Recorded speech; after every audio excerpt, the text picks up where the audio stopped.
साथियों, आप सभी का इस प्लेटफॉर्म पर स्वागत है। यहाँ पर हम लोग आगामी RO-ARO की जो परीक्षा होनी है उसके लिए टेस्ट देखेंगे और यह जो प्रैक्टिस टेस्ट है ये आपका ईडू गोरिल्ला नामक जो संस्था है उनके द्वारा ये टेस्ट सीरीज प्रोवाइड की गई है बुक फॉर्म में। तो इसका जो पहला टेस्ट है उसको आज के वीडियो में हम लोग देखेंगे। तो चलिए प्रारंभ करते हैं। तो इसमें आपका पहला प्रश्न है, कारगिल विजय दिवस कब मनाया जाता है? तो कारगिल विजय दिवस जो है आपका 26 जुलाई को कब मनाया जाता है? 26 जुलाई को मनाया जाता है। देखिए 26 जुलाई 1999 को पाकिस्तानी सेना द्वारा कब्जे में ली गई पहाड़ की ऊंचाइयों को जो कारगिल में स्थित है उसको भारतीय सैनिकों द्वारा पुनः जो है उनसे वापस लिया गया था। तो इसीलिए कारगिल विजय दिवस जो है हर साल 26 जुलाई को मनाया जाता है और ये 3 दिनों तक मनाया जाता है। आगे चलते हैं। अगला प्रश्न है, सिमलीपाल वन्यजीव अभयारण्य निम्नलिखित में से किस राज्य में स्थित है? तो सिमलीपाल जो है ये आपका कहां पर है? ओडिशा में। कहां पर स्थित है? ओडिशा राज्य के मयूरभंज जिले में स्थित है। आगे बढ़ते हैं। एरोसॉल का उदाहरण है। तो धुआं जो होता है, धुआं, ये एरोसॉल का उदाहरण है। तो देखिए एरोसॉल होता क्या है? सूक्ष्म ठोस कणों अथवा तरल बूंदों के हवा या किसी अन्य गैस में कोलाइड को, सूक्ष्म ठोस कणों अथवा तरल बूंदों के हवा या किसी अन्य गैस में कोलाइड को एरोसॉल कहा जाता है। मतलब किसी का मिश्रण जो है जब गैस के साथ हो जाता है तो उसे क्या कहते हैं? एरोसॉल कहा जाता है। और यह प्राकृतिक और मानव जनित दोनों हो सकते हैं। इसमें आपका धुंध है, धूल है, ठीक है। तो ये जो है वायुमंडलीय प्रदूषण कण तथा धुआं जो होता है ये क्या है? ये एरोसॉल के उदाहरण हैं। आगे बढ़ते हैं। टीपू सुल्तान ने अंग्रेजों के साथ युद्ध करते हुए कब वीरगति प्राप्त की थी? तो 1799 में। कब? 1799 में वीरगति को प्राप्त हुए थे टीपू सुल्तान। तो देखिए टीपू सुल्तान को भारतीय इतिहास में शेरे मैसूर भी कहा जाता है। जो अंग्रेजों और टीपू सुल्तान के मध्य में जो चौथा युद्ध होता है 1799 ईस्वी में, तो मैसूर का शेर श्रीरंगपट्टनम की रक्षा करते हुए यहां पर 4 मई को शहीद हो जाता है।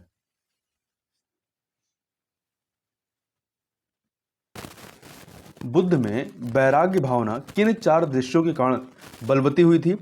तो ये जो 4 दृश्य थे ये एक बूढ़े व्यक्ति को देखते हैं, फिर रोगी को देखते हैं, फिर मृतक को देखते हैं और फिर सन्यासी को देखते हैं।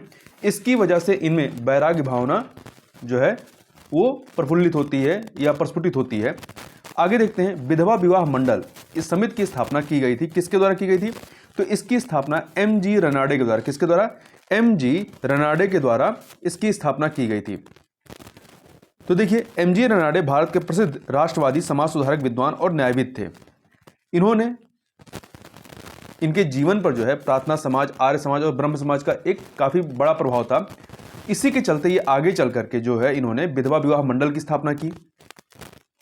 और इसके अतिरिक्त ये जो है दक्कन एजुकेशन सोसाइटी के संस्थापकों में से भी एक थे। आगे बढ़ते हैं। निम्नलिखित में से सबसे प्राचीन राजवंश कौन सा है? निम्नलिखित में से सबसे प्राचीन राजवंश कौन सा है? तो मौर्य, गुप्त, कुषाण, कंडो वंश में मौर्य वंश जो है सबसे प्राचीन वंश रहा है। और इसकी स्थापना किसने की थी? चंद्रगुप्त मौर्य ने की थी। आगे बढ़ते हैं। अशोक के शिलालेख को पढ़ने वाला प्रथम अंग्रेज कौन था? अशोक के शिलालेख को पढ़ने वाला प्रथम अंग्रेज कौन था? James Prinsep. जेम्स प्रिंसेप था जो कि ईस्ट इंडिया कंपनी में एक अधिकारी के पद पर इसकी नियुक्ति हुई थी।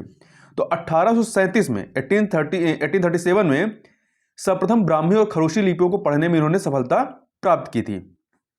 आगे बढ़ते हैं। महावीर ने जैन संघ की स्थापना कहां की थी? महावीर ने जैन संघ की स्थापना कहां की थी? तो इसकी स्थापना इन्हें पावापुरी में। कहां पर की थी? पावापुरी में की थी। आगे बढ़ते हैं। और ये है कहां? ये बिहार शरीफ से लगभग 8 किलोमीटर की दूरी पर दक्षिण पूर्व पावापुरी जो है ये जैनियों का प्रमुख तीर्थ स्थल रहा है।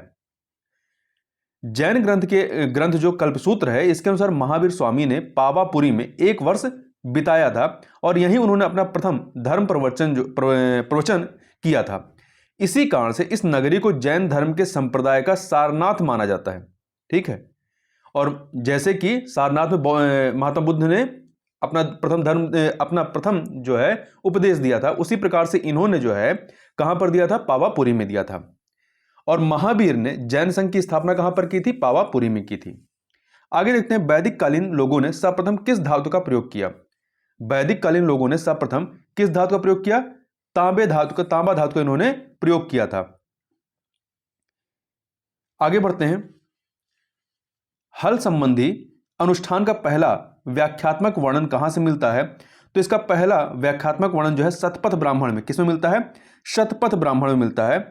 देखिए शतपथ ब्राह्मण शुक्ल यजुर्वेद की दोनों शाखाओं कांड व माध्यन्दिनी से संबंध है, मतलब उससे संबंधित है।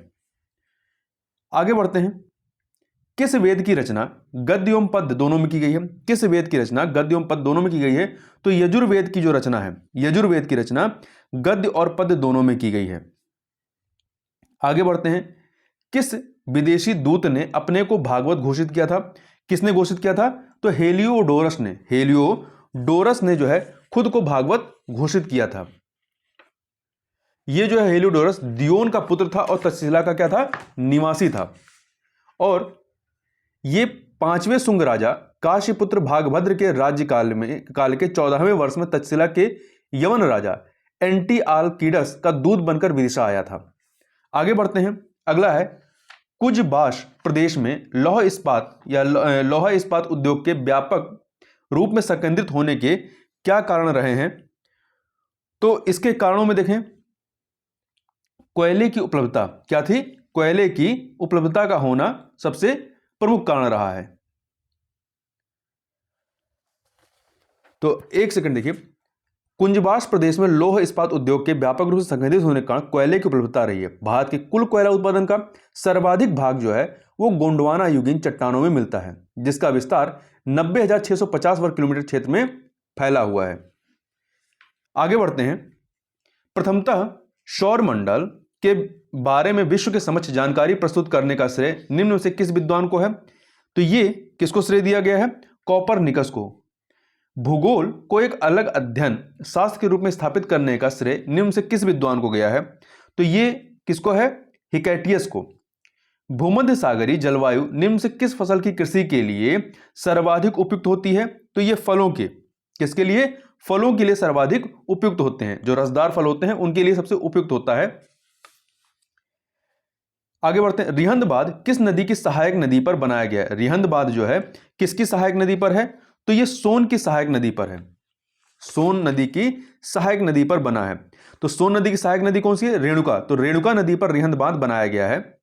और इस बांध से बने जलाशय को उत्तर प्रदेश के प्रथम मुख्यमंत्री गोविंद बल्लभ पंत के नाम पर गोविंद बल्लभ पंत सागर रखा गया था। यह बांध और जलाशय मध्य प्रदेश के सिंगरौली जिले और उत्तर प्रदेश के सोनभद्र जिले में स्थित है। व्यवसायिक रूप से मत्स्य पालन का व्यवसाय किस नाम से जाना जाता है। तो ये जो है आपका पीसी कल्चर के नाम से जाना जाता है, पीसी कल्चर के नाम से। मरी कल्चर में किसका उत्पादन किया जाता है। तो मरी कल्चर में जो है समुद्री जीव का, किसका, समुद्री जीव का उत्पादन किया जाता है। शेले 20 सागर कहां पर है, तो ये प्रशांत महासागर में है। कहां पर है, पश्चिमी प्रशांत महासागर में यह स्थित है। तो देखिए शेले 20 सागर दक्षिण पूर्वी एशिया का एक सागर है। यह उत्तर में मिंदानाओ द्वीप और सुलू द्वीप समूह द्वारा सुलू सागर से, और पूर्व में सागीहे द्वीप समूह और सुलावेशी के मिन्हासा प्रायद्वीप द्वारा मलक्का सागर से विभाजित होता है। आगे बढ़ते हैं, निम्नलिखित में से कौन सी चट्टान अवसादी चट्टान का उदाहरण है। निम्नलिखित में से कौन सी चट्टान अवसादी चट्टान का उदाहरण है। तो देखिए शेल जो है ये अवसादी चट्टान का उदाहरण है। आगे बढ़ते हैं, निम्नलिखित में से कौन सा बादल अत्यधिक तीव्र वर्षा के लिए उत्तरदायी है। तो वर्षा स्तरी बादल अत्यधिक तीव्र वर्षा के लिए उत्तरदायी होते हैं। देखिए ये भी क्या होते हैं, ये भी एक प्रकार के स्तरीय बादल होते हैं। अंतर यह है कि इनमें हाइग्रोस्कोपिक कणों की सांद्रता ज्यादा होती है, जिस कारण इनका रंग धूसर होता है। हाइग्रोस्कोपिक कणों पर अत्यधिक संघनन के कारण ये वर्षा करने में समर्थ हो जाते हैं। ब्राजील की मुद्रा का नाम क्या है। ब्राजील की मुद्रा का नाम क्या है, तो ब्राजीलियन रियल है। निम्नलिखित में से कौन सा लोक नृत्य जो है पंजाब से संबंधित है? तो कौन सा है? गिद्धा नृत्य। गिद्धा नृत्य जो है ये पंजाब से संबंधित है और ये एक पारंपरिक देहाती नृत्य है जो भारत के पंजाब और पाकिस्तान की महिलाओं द्वारा त्योहार के समय और फसल की बुआई और कटाई के समय किया जाता है। आगे बढ़ते हैं। हड़प्पा किस नदी के तट पर स्थित था? हड़प्पा किस नदी के तट पर स्थित था? रावी नदी के तट पर स्थित था। ठीक है, हड़प्पा रावी नदी के दाहिने तट पर रहा है, दाहिने तट पर रहा है। हड़प्पा की मोहरें ज्यादातर किसकी बनी हुई थी? तो ये ज्यादातर सिलखंडी, किसकी? सिलखंडी की बनी हुई हैं। आगे बढ़ते हैं क्वेश्चन नंबर 28 पर। निम्नलिखित में से कौन सा राज्य भारत में लौह अयस्क का सबसे बड़ा उत्पादक है? तो वो है उड़ीसा। लौह अयस्क का सबसे बड़ा उत्पादक कौन सा है? उड़ीसा है। उड़ीसा में लौह अयस्क के जो भंडार पाए जाते हैं वो सुंदरगढ़, मयूरभंज और झार की पहाड़ी श्रृंखलाओं में पाए जाते हैं। शतपथ ब्राह्मण और तैत्रीय ब्राह्मण के ब्राह्मण मूल पाठ हैं। किसके ये हैं? किसके मूल पाठ हैं? तो ये यजुर्वेद के। शतपथ ब्राह्मण और तैत्रीय ब्राह्मण ये यजुर्वेद के क्या हैं? मूल पाठ हैं ये। आगे चलते हैं। बाबर ने 1529 में किस नदी के किनारे मोहम्मद लोदी को हराया था? घाघरा। किसके किनारे? घाघरा के किनारे हराया था। बाबर ने 1529 में घाघरा नदी के किनारे मोहम्मद लोदी को हराया। 1529 में बाबर ने घाघरा नदी के तट पर मोहम्मद लोदी और नुसरत शाह को हराया, दोनों को। और मुगल शासन 1526 में बाबर द्वारा भारत में स्थापित किया गया था पानीपत के प्रथम युद्ध से। अगला है भारत छोड़ो आंदोलन कब शुरू किया गया? भारत छोड़ो आंदोलन जो है आपका अगस्त 1942 में प्रारंभ किया गया था। 8 अगस्त 1942 को अखिल भारतीय कांग्रेस कमेटी के अधिवेशन के दौरान मुंबई में मोहनदास करमचंद गांधी ने भारत छोड़ो आंदोलन शुरू किया था। मतलब 8 को घोषणा होती है, 9 तारीख से शुरू होना था, 9 तारीख को अधिकतर कांग्रेस के नेता गिरफ्तार कर लिए जाते हैं। 1924 में भारतीय राष्ट्रीय कांग्रेस के बेलगाम सत्र की अध्यक्षता किसने की थी? इसकी अध्यक्षता किसने की थी? तो मोहनदास करमचंद गांधी ने। 1924 में भारतीय राष्ट्रीय कांग्रेस के बेलगाम सत्र की अध्यक्षता मोहनदास करमचंद गांधी ने की थी। ब्रिटिश संसद के सदस्य के रूप में पहला भारतीय किसे चुना गया था? में पहले कौन से भारतीय थे जिन्हें ब्रिटिश संसद के सदस्य के रूप में चुना गया था? तो ये थे दादा भाई नौरोजी। कौन थे? दादा भाई नौरोजी थे ये। इसके अतिरिक्त ये जो है भारतीय राष्ट्रीय कांग्रेस के अध्यक्ष के रूप में ये 3 बार चुने गए थे अध्यक्ष के रूप में भारतीय राष्ट्रीय कांग्रेस के। 1886 में, फिर 1893 में और 1906 में चुने गए थे। आगे बढ़ते हैं। भारतीय संविधान में 9वीं अनुसूची परिवर्तित हुई, मतलब इसमें जोड़ी गई 9वीं अनुसूची किसके माध्यम से? तो ये प्रथम संशोधन के द्वारा इसको जो है वो जोड़ा गया। 9वीं अनुसूची को वर्ष 1951 में प्रथम संविधान संशोधन जो किया जाता है उसके माध्यम से जोड़ा गया था। आगे बढ़ते हैं। भारतीय संविधान के किस अनुच्छेद के तहत राष्ट्रपति पर महाभियोग लगाया जा सकता है? तो आर्टिकल 61 के तहत। आर्टिकल 61 के तहत लगाया जा सकता है। विश्व बैंक की स्थापना किस वर्ष होती है?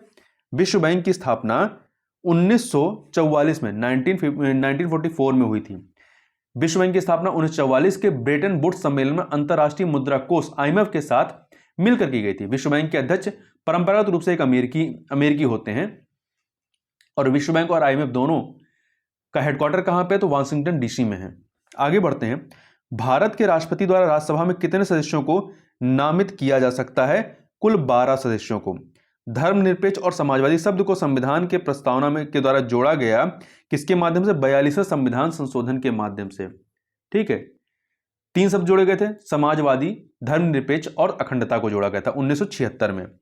भारत का संविधान भारत को किस रूप में वर्णित करता है? किस रूप में वर्णित करता है? तो एक संघ राज्य के रूप में वर्णित करता है। यह आप अनुच्छेद 1 में पढ़ सकते हैं। भारत के संविधान को अपनाया गया था कब? भारत के संविधान को 26 नवंबर 1949 को अपनाया गया था।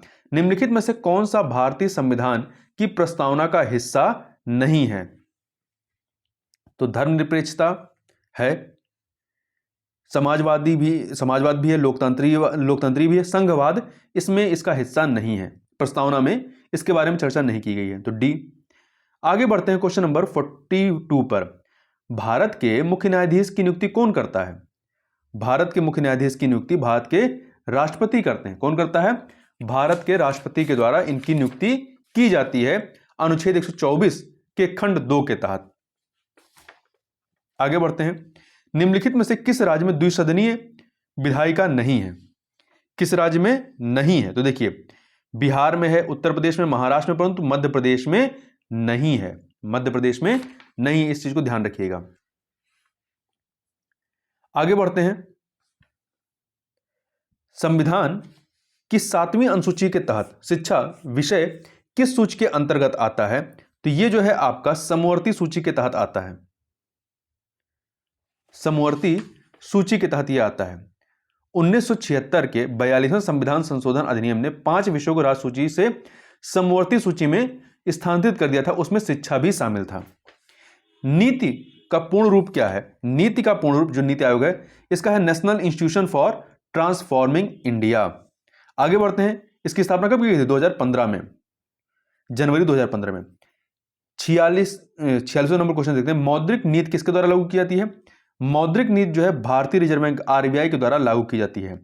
सूक्ष्म अर्थशास्त्र में निम्न का अध्ययन शामिल है। किसका अध्ययन शामिल है? तो अंतरराष्ट्रीय व्यापार का। सूक्ष्म अर्थशास्त्र में जो है वो अंतरराष्ट्रीय व्यापार का जो है अध्ययन वो शामिल है।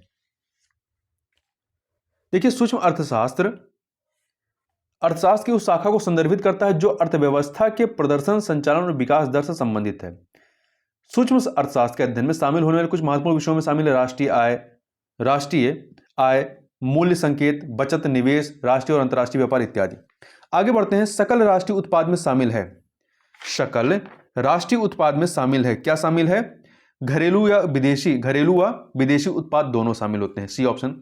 मंदी को परिभाषित किया जा सकता है। मंदी को परिभाषित किया जा सकता है आर्थिक गतिविधियों में गिरावट के रूप में। भारत में कौन सा राज्य है जो सबसे अधिक मात्रा में केसर का उत्पादन करता है? तो वह है जम्मू कश्मीर। जम्मू कश्मीर है जहां पर सबसे अधिक इसका उत्पादन होता है। तो जम्मू कश्मीर के किश्तवाड़ और पामोर के सीमावर्ती क्षेत्रों में। आगे बढ़ते हैं। वस्तु एवं सेवा कर जीएसटी निम्नलिखित में से कौन सा कर शामिल नहीं है? तो देखिए, इसमें आपका उत्पाद शुल्क, मूल्यवर्धित कर, सेवा कर शामिल, परंतु सीमा शुल्क जो है इसके तहत नहीं आता है। सेवा कर जो है इसके तहत नहीं आता है। एक सेकेंड। उत्पाद शुल्क, मूल्यवर्धित कर, सेवा कर आता है, परंतु सीमा शुल्क नहीं आता। ये एक प्रकार का क्या है? इनडायरेक्ट टैक्स है। एक बंद अर्थव्यवस्था वह अर्थव्यवस्था है जिसमें क्या होता है? ना निर्यात होता है और ना ही आयात होता है। निम्नलिखित में से कौन सा आर्थिक अधिकार है? कौन सा आर्थिक अधिकार है? संपत्ति का अधिकार, अनुबंध का अधिकार, या शिक्षा का अधिकार, या रोजगार का? तो रोजगार का अधिकार। ठीक है, किसका? रोजगार का अधिकार। आगे चलते हैं। अगला है, निम्नलिखित में से कौन सा अप्रत्यक्ष कर नहीं है? अप्रत्यक्ष कर नहीं मतलब प्रत्यक्ष कर है। तो देखिए, सीमा शुल्क, वैट, उत्पाद शुल्क ये अप्रत्यक्ष कर, परंतु आयकर जो इनकम टैक्स होता है डायरेक्ट टैक्सेस होता है। राष्ट्रीय आय को निम्नलिखित निर्धारित करने वाले पहले व्यक्ति कौन थे? तो ऐसे पहले व्यक्ति कौन थे? ये थे दादा भाई नौरोजी। भारत में सभी औद्योगिक उत्पादों के लिए गुणवत्ता का प्रतीक है, क्या कौन है? तो ये है आईएसआई मार्क जो होता है भारत में सभी औद्योगिक उत्पादों के लिए गुणवत्ता का प्रतीक होता है। भारत में बजट का राजस्व अनुमान निम्न द्वारा तैयार किया जाता है। भारत में बजट का राजस्व अनुमान जो है किसके द्वारा? वित्त मंत्रालय के द्वारा। मणिपुर का शास्त्रीय नृत्य कौन सा है? तो मणिपुर का शास्त्रीय नृत्य रास लीला है। कौन सा है? एक सेकेंड। यहां का जो है आपका रास लीला है। आगे बढ़ते हैं। विश्व उपभोक्ता अधिकार दिवस। विश्व उपभोक्ता अधिकार दिवस कब मनाया जाता है? 15 मार्च को। कब मनाते हैं? 15 मार्च को मनाते हैं। आगे बढ़ते हैं। मिजोरम के पारंपरिक बांस नृत्य को क्या कहा जाता है? मिजोरम के पारंपरिक बांस नृत्य को जो है वो चेरो नृत्य कहते हैं। क्या कहते हैं? चेरो नृत्य कहते हैं। निम्नलिखित में से किस घटना की प्रतिक्रिया के रूप में भारत छोड़ो आंदोलन शुरू किया गया था? तो क्रिप्स मिशन 1942 में आता है। इसके प्रतिक्रिया स्वरूप मनसबदारी प्रणाली का परिचय किस मुगल सम्राट ने दिया था? तो अकबर ने। किसने? अकबर ने। आर्य समाज की स्थापना कब, कहां और कब होती है? तो इसकी स्थापना मुंबई में 1875 में होती है, दयानंद सरस्वती जी के द्वारा। त्रिपिटक किसका पवित्र ग्रंथ है? तो त्रिपिटक जो है ये बौद्ध धर्म का ग्रंथ है। शुद्ध पिटक, विनय पिटक, अभिधम्म पिटक, 3 पिटक हैं। हरित क्रांति सबसे सफल रही है। हरित क्रांति सबसे सफल रही है गेहूं के लिए। ठीक है, गेहूं के लिए सबसे सफल रही है। आगे बढ़ते हैं। उस योजना का नाम क्या है? उस योजना का नाम क्या है जो देश के शहरी स्ट्रीट वेंडर्स को प्रतिवर्ष 10,000 रुपए की कार्यशील पूंजी की सुविधा प्रदान करती है? प्रधानमंत्री स्वनिधि योजना। प्रधानमंत्री स्वनिधि योजना है ये। आगे बढ़ते हैं। भारत में माल और सेवा कर मतलब जीएसटी कब लागू किया गया? तो ये जो है आपका 1 जुलाई 2017 को लागू किया गया। माल और सेवा कर ने भारत को बनाया है। क्या बनाया है? तो ऑप्शन पहले देखिए। एक पूर्व और पश्चिम बाजार, एक साझा बाजार, अलग बाजारों का समूह, एक दक्षिण और एक उत्तर बाजार। एक साझा बाजार बनाया है। ठीक है, क्या बनाया है? एक साझा बाजार बनाया है। निम्नलिखित में से राष्ट्रीय चावल अनुसंधान संस्थान भारत में कहां स्थित है? तो ये आपका कटक में। कहां पर है? उड़ीसा के कटक में है। भारत में चिपको आंदोलन की शुरुआत किसने की थी? तो इसकी शुरुआत जो है सुंदरलाल बहुगुणा ने की थी उत्तराखंड में। विनेश फोगाट ने 2020 में निम्नलिखित में किस पुरस्कार से सम्मानित किया गया था? 2020 में। देखिए ये करण थोड़ा बहुत काफी पुराना लग रहा है। ये है, इसमें जो है राजीव गांधी खेल रत्न पुरस्कार से इन्हें सम्मानित किया गया था। अगला प्रश्न है, कितने लोगों को पद्म विभूषण 2020 सम्मानित किया गया? तो ये 2020 का है, अभी 2022 चला, तो इस क्वेश्चन को छोड़ दीजिए। अगला है महावीर हरिना वनस्थली राष्ट्रीय उद्यान निम्नलिखित में किस राज्य में स्थित है? तो ये जो है आपका तेलंगाना में। कहां पर है? तेलंगाना में स्थित है, तेलंगाना के हैदराबाद में। भारत में किसके जन्म दिवस को देश प्रेम दिवस के रूप में मनाया जाता है? तो सुभाष चंद्र बोस जी के जन्म दिवस को। ठीक, 23 जनवरी को इनका जन्म दिवस मनाया जाता है। जनवरी 2021 में सरकार ने घोषणा की कि अब प्रत्येक साल 23 जनवरी को पराक्रम दिवस के रूप में मनाया जाएगा। आगे बढ़ते हैं। वायुमंडल में कौन सी गैस पराबैंगनी किरणों का अवशोषण कर लेती है? कौन सी गैस जो है पराबैंगनी किरणों का अवशोषण कर लेती है? तो वह है ओजोन गैस, O3। संस्कृत में रामायण किसके द्वारा लिखी गई? संस्कृत में रामायण जो है वो वाल्मीकि जी के द्वारा लिखी गई। किसके द्वारा? वाल्मीकि जी के द्वारा। जैन दर्शन के संदर्भ में निम्नलिखित में से एक जैनियों के 3 रत्नों में से एक नहीं है। जैनियों के 3 रत्न जो है, त्रिरत्न, उनमें से एक नहीं है। तो देखिए इसमें सम्यक विश्वास, सम्यक ज्ञान, सम्यक कर्म होता है, परंतु सम्यक प्रयास इसमें नहीं आता है। नवाबगंज पक्षी अभ्यारण्य किसके पास स्थित है? तो ये NH-25 के पास। किसके पास है? NH-25 के पास यह स्थित है। नवाबगंज पक्षी अभ्यारण्य उत्तर प्रदेश में स्थित है। ठीक है, उत्तर प्रदेश के उन्नाव जिले में। आगे बढ़ते हैं। परंपरागत कृषि विकास योजना का मुख्य उद्देश्य क्या रहा है? तो इसका मुख्य उद्देश्य जो है वो जैविक कृषि को बढ़ावा देना रहा है। भारत द्वारा सबसे ज्यादा निर्यात किए जाने वाला कृषि पदार्थ कौन सा है? तो ये कौन सा है? बासमती चावल। परंतु अब इसके निर्यात में लगातार क्या हो रही है? गिरावट दर्ज की जा रही है। आगे बढ़ते हैं। न्यूरॉन में विद्युत संकेत का रूपांतरण होता है। न्यूरॉन में विद्युत संकेत का रूपांतरण किस में होता है? तो ये जो है अक्षीय सिरा में। किस में होता है? अक्षीय सिरा में होता है। आगे बात करते हैं। भारत में जूट का मुख्य उत्पादक है तो पश्चिम बंगाल है। कौन है? पश्चिम बंगाल है। कर्नाटक मक्का और कॉफी का प्रमुख उत्पादक है। तमिलनाडु मूंगफली का है। असम चाय का प्रमुख उत्पादक है। उत्तर प्रदेश को पूर्व में किस नाम से जाना जाता था? उत्तर प्रदेश को पहले किस नाम जानते थे?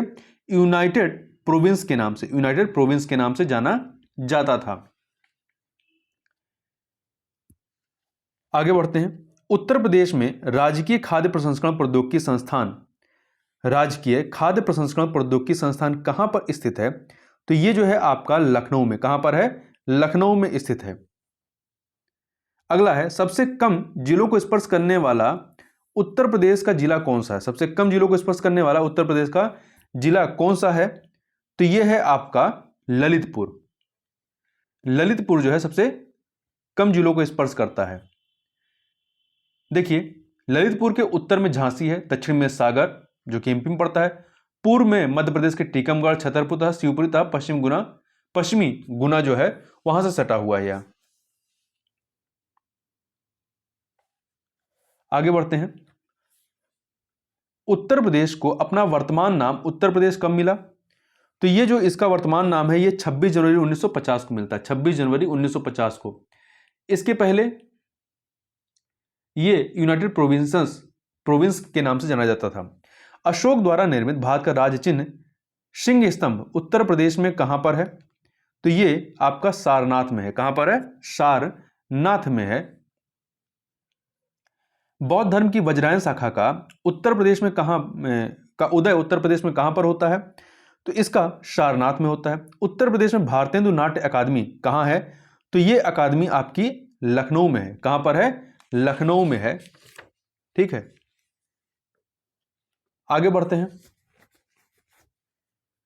उत्तर प्रदेश की प्रथम महिला मुख्यमंत्री कौन थी? उत्तर प्रदेश की प्रथम महिला मुख्यमंत्री कौन थी? सुचेता कृपलानी। कौन थी? सुचेता कृपलानी जी थी। और ये भारत के संविधान को मूल रूप देने वाली जो समिति थी, समिति 15 महिलाएं शामिल थी, उसमें उन 15 में से एक ये थी। किस सन में या किस वर्ष उत्तर प्रदेश का नाम संयुक्त प्रांत रखा गया? किस वर्ष में रखा गया था? तो 1937 में। उत्तर प्रदेश की मुख्य फसल कौन सी है? तो उत्तर प्रदेश की मुख्य फसल में आप देखेंगे तो चावल है। ठीक है, आगे बढ़ते हैं। उत्तर प्रदेश में 1857 की क्रांति का आरंभ सर्वप्रथम किस नगर से होता है? तो इस क्रांति का जो आरंभ है सर्वप्रथम मेरठ से होता है। मेरठ से इसका प्रारंभ हुआ था 1857 में। 10 मई 1857 को इसका प्रारंभ होता है। लेंस की क्षमता का मात्रक क्या है? डायोप्टर होता है। रडार की कार्यप्रणाली किस सिद्धांत पर आधारित होती है? तो रडार की कार्यप्रणाली जो है रेडियो तरंगों के परावर्तन पर आधारित होती है। न्यूटन की गति के नियमों के अनुसार निम्न से कौन सा कथन सत्य है? तो देखिए, प्रथम नियम से बल की परिभाषा क्या होती? नहीं, द्वितीय नियम से होती है। द्वितीय नियम से बल की परिभाषा क्या होती है? ये सही है। तो बी वाला कथन आपका सही है। पहले वाले से जड़त्व के नियम की जड़त्व के बारे में पता चलता है। आगे बात करते हैं।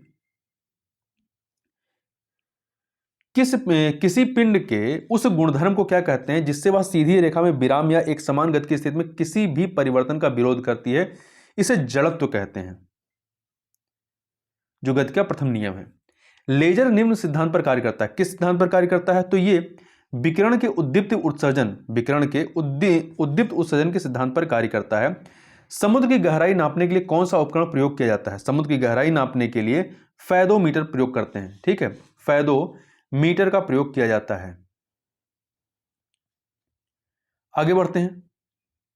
देखिए, एक फैदोमीटर जो होता है ये 1.52 मीटर अथवा 6 फीट होता है। आगे बढ़ते हैं। कंप्यूटर की आईसी चिप जो होती है किस पदार्थ की बनी होती है? कंप्यूटर की आईसी चिप सिलिकॉन की बनी होती है। वह काल्पनिक रेखा जो फोकस एवं पोल से गुजरते हुए गोलाकार दर्पण पर पड़ती है वह कहलाती है, क्या कहलाती है? मुख्य अक्ष कहलाती है। वह धातु जो अम्ल एवं क्षार के साथ क्रिया करके हाइड्रोजन गैस मुक्त करती है। वह धातु जो अम्ल एवं क्षार के साथ क्रिया करके हाइड्रोजन गैस मुक्त करती है, कौन सी धातु है वो? तो वो है आपकी जिंक। जिंक जो है ऐसा करती है। आगे बढ़ते हैं। निम्नलिखित में से कौन धातु होते हुए भी विद्युत का कुचालक है? तो शीशा सीसा जो है ये विद्युत कुचालक होता है, ठीक है। सीसा एक मुलायम नीलापन लिए हुए भूरा धातु होता है। आगे बढ़ते हैं। उपभोक्ता मामले, खाद्य एवं सार्वजनिक वितरण मंत्रालय ने प्रवासी मजदूरों की मदद हेतु किस ऐप को लॉन्च किया है? तो ये इन्होंने जो है मेरा राशन ऐप। भारतीय क्रिकेट टीम के किस पूर्व कप्तान को भारतीय पेशेवर गोल्फ टूर पीजीटीआई के बोर्ड में सदस्य के रूप में शामिल किया गया है? तो यह शामिल किया गया है कपिल देव को। निम्न से कौन सा देश सऊदी अरब को पीछे छोड़कर भारत का दूसरा सबसे बड़ा तेल आपूर्तिकर्ता देश बन गया है? तो यह है अमेरिका। भारत की किस अंतर्राष्ट्रीय महिला तलवारबाज को 23 जुलाई 2021 से शुरू होने वाले टोक्यो ओलंपिक के लिए चयनित किया गया है? तो ये पुराना करंट अफेयर है, इसको ध्यान देने की बहुत जरूरत नहीं, फिर भी इसका उत्तर क्या है? भवानी देवी। भारत के लिए T20 क्रिकेट में सबसे ज्यादा विकेट लेने वाले बॉलर निम्न से कौन बन गए हैं? तो ये भी आपका पुराना ही युजवेंद्र चहल हैं। जम्मू और कश्मीर प्रशासनिक परिषद ने आवास और शहरी विकास विभाग के कितने लाख रुपए तक के ब्याज मुक्त ऋण प्रदान करने के प्रस्ताव को मंजूरी दी है? 2 लाख रुपए तक के। अंतरराष्ट्रीय सौर गठबंधन के महानिदेशक के रूप में किसे ने पदभार ग्रहण किया है? तो यह पदभार ग्रहण किया था अजय माथुर ने। निम्न से किस राज्य में काला नमक चावल महोत्सव आयोजित किया जाएगा? तो यह किया जाएगा कहां पर? उत्तर प्रदेश में। अंतरराष्ट्रीय महिला दिवस कब मनाया जाता है? तो अंतरराष्ट्रीय महिला दिवस जो है 8 मार्च को मनाया जाता है। ये क्वेश्चन 113 नंबर भी छोड़ दीजिए, ये पुराना करंट अफेयर है। अब यहां पे जो है अगला है, निम्नलिखित प्रश्नों में दिए गए विकल्पों में से संबंधित शब्द युग्म का चयन कीजिए। व्यवहार जैसे मनोविज्ञान संबंधित है, तो वैसे ही पादप किससे संबंधित है? वनस्पति विज्ञान से, ठीक है। तो बी उत्तर हो जाएगा। अगला, निम्नलिखित प्रश्न में दिए गए विकल्पों में से संबंधित शब्द युग्म को चुनना है। जैसे कबूतर शांति का प्रतीक है, वैसे ही सफेद झंडा किसका है? आत्मसमर्पण का। अब 116 से लेकर के 124 तक के प्रश्नों को हम लोग यहाँ पे नहीं देखेंगे, ये मैथ और रीजनिंग से संबंधित हैं, 116 से 124 तक। अब आगे बढ़ते हैं। सितारा देवी का संबंध शास्त्रीय नृत्य की किस शैली से है? तो इनका संबंध जो है कथक शैली से है, कथक से। हॉलीवुड की फिल्मों में काम करने वाले प्रथम भारतीय कौन थे? तो ये रहे हैं शाबू दस्तगीर। दूसरी अनुसूची के बारे में निम्नलिखित पर विचार कीजिए। 3 कथन दिए गए हैं। तो देखिए, राष्ट्रपति और उपराष्ट्रपति दूसरे अनुसूची के प्रावधानों में शामिल है, सही है, हमें जो सही वो बताने हैं। दूसरा, अनुच्छेद 221 उच्च न्यायालय के न्यायाधीशों के वेतन को निर्धारित करता है, सही है।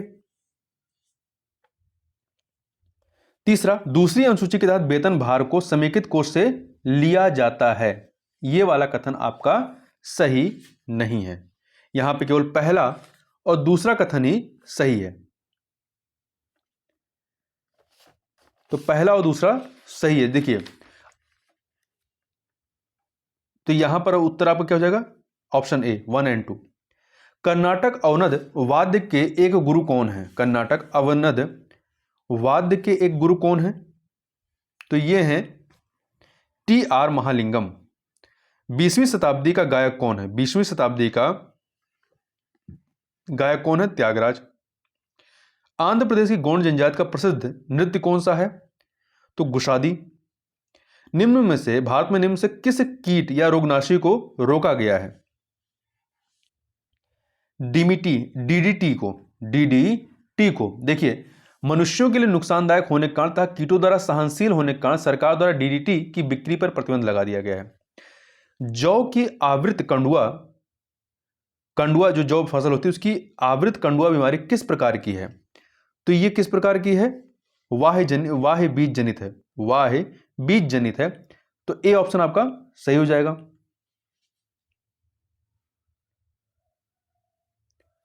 आगे बढ़ते हैं। राष्ट्रीय शकरा संस्थान NSI कहां स्थित है? तो ये जो है आपका कहां पर है? कानपुर में स्थित है। कहां पर? कानपुर में है। सफेद भृंगांग का वैज्ञानिक नाम क्या है? सफेद भृंगांग का वैज्ञानिक नाम जो है वो है होलोट्राइकिया कॉन्सेगोनिया। बी ऑप्शन आपका यहां पर सही हो जाएगा। जबकि जो हेलिकोर्पा आर्मिजेरो है ए ऑप्शन में, ये चने की सूड़ी का है। स्पिडोटोरा लाइटूरा जो है ये कारब वर्ग का है। और जो डी में है आपका बमेरिया टवेशाई, ये सफेद मक्खी का है। भूमि क्या है? भूमि क्या है? उर्वरा शक्ति। भूमि क्या है? ये इसकी उर्वरा शक्ति क्या होती है? ये भिन्न भिन्न होती है। ठीक है, तो यहां पर डी ऑप्शन आपका सही हो जाएगा 135 का। आगे बढ़ते हैं। भारत के संघ राज्य क्षेत्रों में सर्वाधिक नगरीकृत कौन सा है? सर्वाधिक नगरीकृत दिल्ली है। भारत के निम्नलिखित राज्यों में से किस एक का जनसंख्या घनत्व जो है वो सबसे कम है? तो अरुणाचल प्रदेश का जनसंख्या घनत्व सबसे कम है। मॉन्ट्रेक्स रिकॉर्ड किसका रजिस्टर है? मॉन्ट्रेक्स रिकॉर्ड किसका रजिस्टर है? तो ये जो है मानव जनित गतिविधियों के तहत खतरे में जलीय जो स्थान है उनका। निम्नलिखित में से कौन सी बीमारी से कोयले की खान में काम करने वाले मजदूरों की उम्र कम हो जाती है और उस बीमारी को ब्लैक लंग्स बीमारी कहा जाता है? तो यह है क्लोम गोला रुणता। ए ऑप्शन में जो दिया गया है यह है। देखिए, इसका कोई स्थायी इलाज अभी नहीं है। वन्य जीव संरक्षण के क्षेत्र में अदम्य साहस दिखाने वाले को कौन सा पुरस्कार दिया जाता है? तो इन्हें अमृता देवी बिश्नोई पुरस्कार प्रदान किया जाता है। तो इस प्रकार से यहां पर हम लोगों ने पूरे एक सेट को 140 प्रश्नों के सेट को यहां पर देखा। तो इस वीडियो में बस इतना ही। मिलते हैं नेक्स्ट वीडियो में, तब तक के लिए बहुत बहुत धन्यवाद।